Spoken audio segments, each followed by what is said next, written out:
I'm not sure if there's been an episode of My Hero Academia that has kind of moved me, I'm not sure what the word is, as much as this episode since I think the Midoriya versus Todoroki episode, way back in season 2.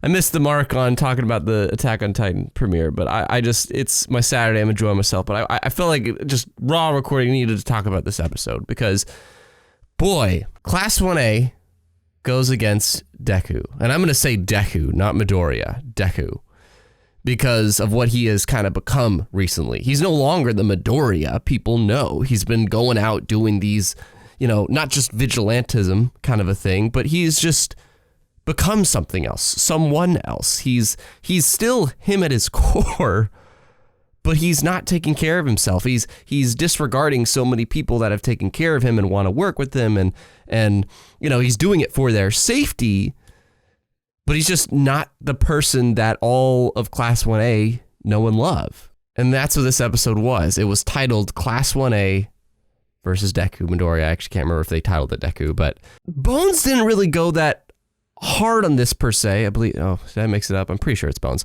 But they didn't go that hard on this episode per se with like the animation and the budgets and whatever, but they went hard on the presentation of everything happening and the voice actors especially. Like, this was an episode that you would think, wow, Deku's gonna go against like 20 characters and they're all former friends. Like, of course, this is gonna be like one of the most epic battles of the series. No. It's like everybody is just using their powers to be able to have a moment to talk with the guy, to talk with the MC. That's all they're using their powers for. This is not a fight whatsoever. This is a large-scale argument in an abandoned area of a city in a time that the world is just not what it once was in the start of this whole shebang.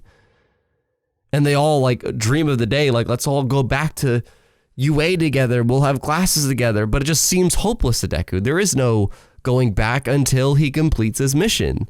Like, I don't know what to really say about this episode other than it was emotional. But the big moment, like, there's so many moments, you know, just hearing everybody have something to say. Like, even the side characters, Sero, the bird communication, I can't remember his name, sorry, the tail guy. Like, again, like, there's such side characters because they don't have much screen time or character development at all. But they even get that little moment to say something.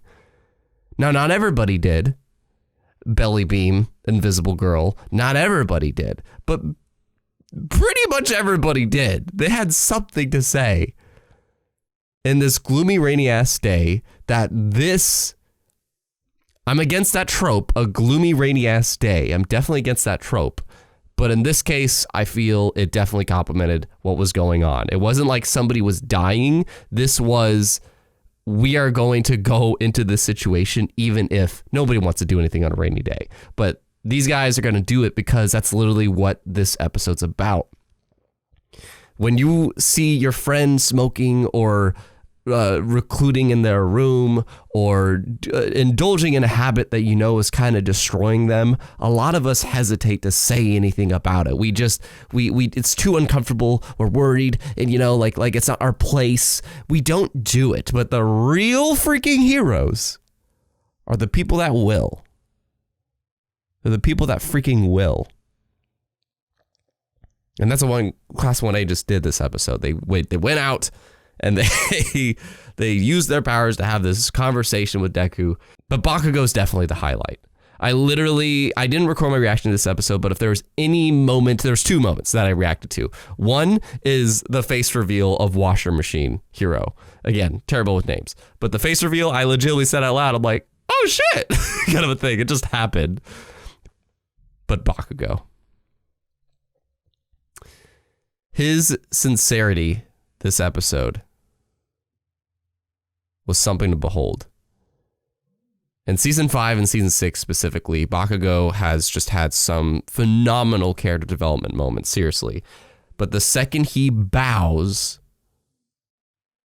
asking for forgiveness, and he calls after all this series, after this whole series, Izuku. blew my freaking mind, man. This wasn't like a battle of superpowers and whatnot. This was a battle of emotion, and it was amazing. And getting back to UA to, I'm sure the next episode, you know, like that was the one issue with this episode, is like everybody had a great moment, including, again, terrible with names, I apologize, but Running Man, he quotes the same lines Midoriya gave him, and that's like like that actually almost got me to tear up too, and then like they're both tearing up, of course. But the person that didn't get to do anything this episode was Uraka. Everybody had something really good to share with him, but Uraka didn't. And I think it's because we're going to get that next episode. I know we're going to get that next episode. You know, she's going to be the one to kind of probably inspire everybody to keep Midoriya around. I probably won't do a video about that. We'll see. I don't know. Subscribe if you aren't yet. There's one thing I need to add, though, before wrapping this up, and that is the OP and ED was flawless this episode. Previously in Attack on Titan, part 2 of the final season, the opening, cool, but the ED was flawless. And I don't mean that in a way that it's like one of my favorites in terms of everything. It's just narratively, it was flawless with the lyrics and the visuals and everything. This one is finally another time that I say that. The OP and ED for this second core of season 6 of My Hero Academia is flawless because it goes with what the story is that we are telling. It's just the state of the world, the lyrics about, like, you know, saving you kind of a thing, and ED running through all of Midoriya's memories. Like, this specific episode, the OP and ED should not be skipped because it is part of the episode, and I adore it. I adore it so much. There's an Agresco video I'm working on. It's the biggest video essay I've ever done, but I recorded this to get your thoughts on the new My Hero Academia. And this season, is this your favorite season of My Hero Academia so far? Or do you kind of feel like it's obligatory your favorite? Let me know your thoughts in the comments down below, and stay tuned for that Agresco video. And maybe something else that you can leave me in the comments of ideas. See you soon. Be geek, be rad, be awesome.